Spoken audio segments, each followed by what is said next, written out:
Morning. Back here, there's a caricature on the wall, supposedly of me, 1959. It was drawn by a fellow by the name of Lazar, who was sitting in the lobby of the New Yorker Hotel during the time that the choir went to sing there on Today and Madison Square Garden, a tour from Texas, high school choir.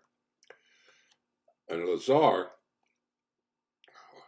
really made a fortune for my choir. I had over 70 people, including chaperones who went to New York in unair-conditioned buses in the summer.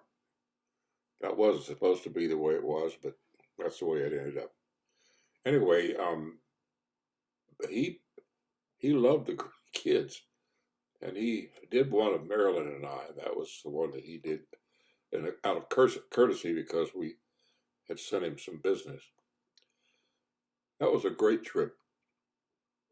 It all started after a concert that we performed for Rotary of Texas at Texas A&M in the spring.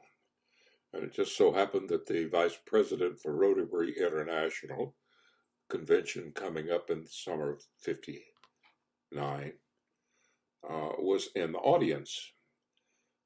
And we sang and we wowed them. That was a great choir. And we sang the Battle Hymn of the Republic as a finale. And it brought the house down. So we packed up the choir and I came home and I was getting ready for bed. Phone rings, and it's Russ Hillier, who was the president of the Rotary Club at that time in Bryan. And he said, "Are you dressed?" I said, "Well, I can be in a minute." He said, "Well, you need to come back out here. I think you have something of interest." So he and a couple of members of the Rotary Club, and I can't remember who they were, and the vice president for Rotary International was sitting in the guest room in the MSC at Texas A&M. So I said, "Well, what's going on?" And Russ laughed. He said, "Well, you claim to have a choir will travel," which I did. And I said, "Yes." He said, "Would you like to go to New York in the summer?" I said, "Sure. How do we pay for it?" He said, "We'll pay for it." Rotary International put us on the program to sing for the convention at Madison Square Garden in June of '59. Now, on top of that, then Olin Teague was the congressman for the district, and he knew the president of NBC, so he got us an appearance on Today Show with Dave Garroway. Dave didn't want us. We were supposed to have Silverside Continental Trailway Eagles, but we had Silversides, unair-conditioned, all the way to Cincinnati. When we got to Cincinnati, I knew what Rotary had paid for, and it wasn't the old air-conditioned claptraps. So we just got off the bus, unloaded all of our road cases and all of our luggage, and just sat in the middle of the. It was a central station for Continental Trailways. It was where they did all the repair and everything. They had big, huge repair bins and buses in there being repaired. And there was a gate that opened into the parking lot. And I just had them unload their luggage. And we sat there on that. It was late morning when we got there. And we blocked the whole thing. Cheesy Cook was the principal. He was with me, and he loved it. And the kids got into it, man. And we had television coverage. Anyway, the manager of the whole unit was from Texas. And so he came out to Cheesy and he said, Mr. Cook, he said, this is not right. I see what your contract called for, and that's not what you got. We have 2 trailways here that will be prepared by 1 o'clock this afternoon. They'll be road worthy if you'll just wait with us. And they had a concession. They had Coke machines and candy bar stuff there, a little restaurant, and the kids were fine. About 1:30 that afternoon, we had 2 trailways. Eagles. Ooh, they were nice. Those are the ones, they had the upper deck and a restroom and all that. And they were air conditioned. So we took off for New York. And we were supposed to be there. I'm not sure the day we were supposed to be there, but we were supposed to be there by 10:30 the night before we were up to appear on the Today Show at 6 o'clock or 5:30 or whatever it was. On the Pennsylvania Turnpike, one of the buses broke down. So we piled all the kids in the robes and 2 chaperones. The rest of them stayed and waited for the rest of the other bus. We had to have 2 buses because we had that many people. And so they piled us on that one, and it got into, finally, the New Yorker Hotel, 4:30 in the morning, not 10:30 the night before, when the bellmen were asleep, sound asleep. So we piled off, got the boys to put the robes and everybody on everybody's room. They didn't even unload us.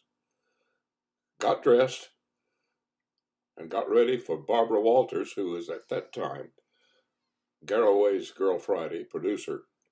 And she met us, brought 26 taxi cabs and lined them up in front of, on 42nd Street or whatever it was, in front of the New Yorker Hotel, ready to shuttle us to Radio City. We got there, kids were worn out. And they were just lying around. They had this huge comfort thing around a center post in the lobby of NBC. And there was room for everybody to just kind of lounge.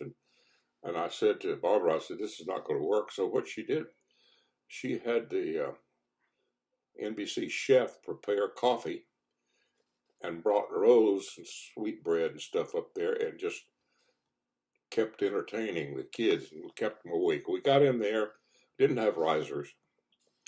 Garraway didn't want us to perform. He was afraid for an amateur choir. We did anyway.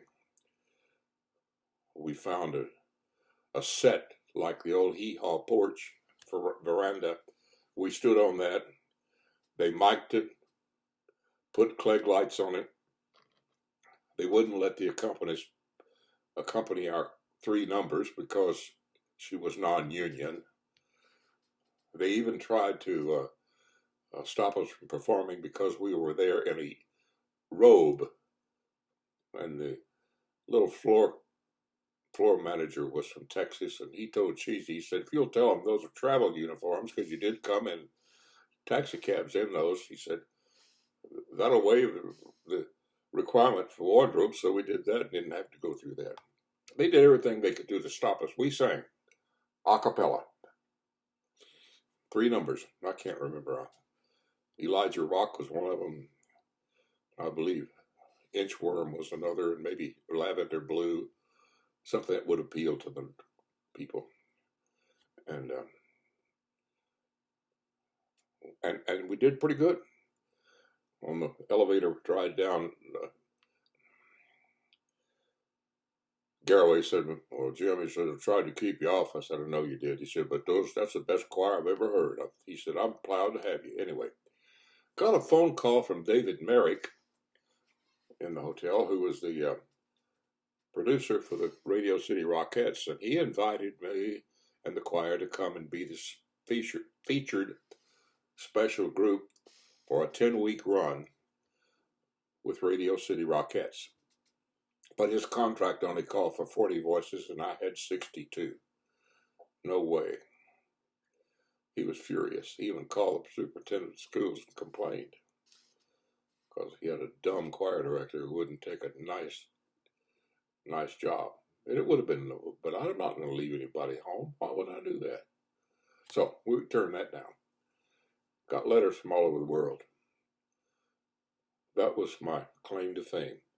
And it really caused a problem with the other choir directors in the region because nobody else had had that privilege. If it hadn't been for Carl Best, I wouldn't have either because he was the musician that put that choir together. It was a tradition established by Errol